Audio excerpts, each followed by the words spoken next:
আসসালামু আলাইকুম। আমার এত দুঃখ কেন? পার্ট 2 নিয়ে আবারও আপনাদের সামনে হাজির হলাম। আমরা নিশ্চয়ই সবাই দেখেছি কড়া আগুনে লোহাকে পোড়ানো হয়, পুড়িয়ে এটাকে পেটানো হয়। লোহাকে আগুনে পোড়ানোর দরুন কিন্তু লোহা ভস্ম বা ছাই হয়ে যায় না, বরঞ্চ লোহা আরও মজবুত এবং ব্যবহার উপযোগী হয়ে ওঠে। পরীক্ষা হিসেবে জীবনের এই যে নানামুখী সমস্যা ও সংকট, এগুলো হলো আগুনের মতো, আর বান্দাকে তুলনা করা যায় লোহার সাথে। আগুন আর লোহার সম্পর্ক যেমন পুড়িয়ে নিঃশেষ বা ধ্বংস করে ফেলা নয়, বরং সুন্দর ও উপকারী কিছু তৈরি করা। আল্লাহর পক্ষ থেকে আসা এই পরীক্ষাগুলো বান্দার জন্য খারাপ কিছু নয়, বরঞ্চ বান্দাকে পরিশুদ্ধ করে তোলাই আল্লাহর ইচ্ছা। আল্লাহ তার প্রিয় বান্দাদেরই বেশি পরীক্ষা করেন। আল্লাহ যদি চান যে তার কোনো বান্দা শুদ্ধ আর শুভ্রতার স্পর্শে পবিত্র হয়ে উঠুক, তখন তিনি সেই বান্দার বেশি বেশি পরীক্ষা নেন। নবী রাসূলদের জীবনের দিকে তাকালেই আমরা এর সত্যতা দেখতে পাই। সম্ভবত আল্লাহ তাআলা এমন কোনো নবী রাসূল দুনিয়ায় প্রেরণ করেননি যাকে কঠিন পরীক্ষার ভেতর দিয়ে যেতে হয়নি। শিশু মূসা আলাইহিস সালাম তাও শত্রুর ভয়ে বাক্সে ভরে দরিয়ায় নিক্ষেপ করতে হয়েছিল। বড় হয়ে ওঠার পরেও কি তার কম পরীক্ষার মধ্য দিয়ে যেতে হয়েছে? ফিরাউনের মুখোমুখি হওয়া থেকে শুরু করে গভীর সংকট মাথায় নিয়ে লোহিত সাগর পার হওয়া, কতই না সংকটাপন্ন মুহূর্ত ছিল সেগুলা। নবী আয়ুব আলাইহিসসালাম শেষ বয়সে এসে আল্লাহর পরীক্ষার মুখোমুখি হয়ে গেলেন। দুরারোগ্য ব্যাধিতে আক্রান্ত হয়ে একে একে হারাতে লাগলেন ধন সম্পদ, জমি জমা সব। এমনকি নিজের ছেলে মেয়ে, আত্মীয় স্বজন সকলে তার এই দুরবস্থা দেখে তার কাছ থেকে দূরে সরে গিয়েছিল। তাকে ছেড়ে যায়নি কেবল তার পুণ্যবতী স্ত্রী। চিন্তা করুন, আপনার ভীষণ বিপদের সময়, ঘোরতর সংকটে আপনার সবচেয়ে প্রিয় মানুষগুলো যদি আপনাকে ছেড়ে চলে যায়, কেমন লাগবে আপনার? এজন্যই দুনিয়ার সম্পর্কগুলোতে এমনভাবে জড়াতে নেই যে আখিরাতকে ভুলিয়ে দেয়।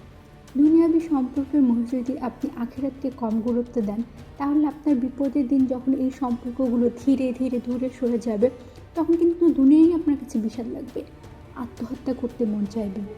এরকম পরীক্ষার সম্মুখীন হয়েছেন ইব্রাহিম আলাইহিসসালাম। অগ্নিকুণ্ডে নিক্ষেপ করা হয়েছিল তাকে।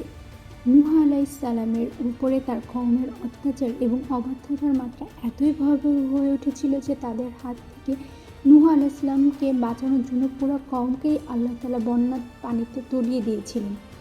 ইউসুফ আলাইহিসসালামের জীবনের দিকেই তাকান। খুব ছোটবেলায় ভাইরা শত্রুতা করে তাকে কূপে নিক্ষেপ করে। এরপর মিশরের রাজার কাছে গিয়েও বারে বারে পরীক্ষার মুখোমুখি হয়েছেন। কারাগারে পর্যন্ত নিক্ষিপ্ত হয়েছিলেন। শত্রুর হাত থেকে বাঁচতে ঈসা আলাইহিসসালাম তো আল্লাহ সুবহানাহু ওয়া তাআলা আসমানেই তুলে নিয়েছেন। আর সর্বশেষ নবী মুহাম্মদ সাল্লাল্লাহু আলাইহি ওয়াসাল্লাম আল্লাহর কতই না উত্তম বান্দা আর রাসূল ছিলেন। জন্মের ঠিক আগেই বাবাকে হারিয়েছেন। দুনিয়াকে বুঝতে শেখার আগে হারিয়েছেন গর্ভধারিণী মাকে। যে প্রিয়তম চাচার কাছে আশ্রয় পেয়েছেন, একসময় তিনিও একা করে চলে যান। চোখের সামনে সন্তানদের মৃত্যু, প্রিয়তমা স্ত্রীর মৃত্যু, জীবনের চিত্রনাট্যে হারাবার আর বাকি থাকলোই বা কি? দিনের দাওয়াত শুরু করার পরে তায়েফবাসীর নির্লজ্জ আঘাত, নিজ কওম দ্বারা দেশ ছাড়া সহ এহেন অত্যাচার নেই যা তার উপরে আরোপ করা হয়নি। এই যে নবী রাসূলদের জীবনে আরোপিত সমস্যা, নেমে আসা বিপদ, নিপতিত হওয়ার সংকট, এসব কেন ছিল? তারা তো নিষ্পাপ ছিলেন। কোনো পাপ, কোনো অন্যায় তাদের স্পর্শ করতে পারত না। তারপরেও কেন তাদের জীবন ছিল দুর্ভোগময়? কেন তাদের মুখোমুখি হতে হয়েছিল সবচেয়ে কঠিন সব পরীক্ষার? এগুলোর জন্যই যে আল্লাহ তাদেরও পরীক্ষা করেছেন। বিপদের মুখে, সংকটের সামনে তারা আল্লাহর উপর কতখানি ভরসা করেন, তাই ছিল দেখার বিষয়। আমাদের শেখানোর জন্যই আল্লাহ সুবহানাহু ওয়া তাআলা নবী রাসূলদের জীবন থেকে এই ঘটনাগুলো আমাদের সামনে তুলে ধরেছেন। কঠিন দুর্ভোগ, দুর্যোগ আর সংকটের সময় তারা আল্লাহকে কিভাবে আঁকড়ে ধরেছিলেন, সেই শিক্ষা দেওয়ার জন্যই কুরআনুল কারিমে এই ঘটনাগুলোকে তিনি স্থান দিয়েছেন।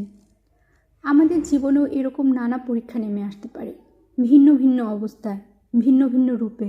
জীবনের এরকম মুহূর্তগুলোকে আল্লাহ পরীক্ষা হিসেবে বরণ করে নেওয়াই হলো একজন প্রকৃত মুমিনের কাজ।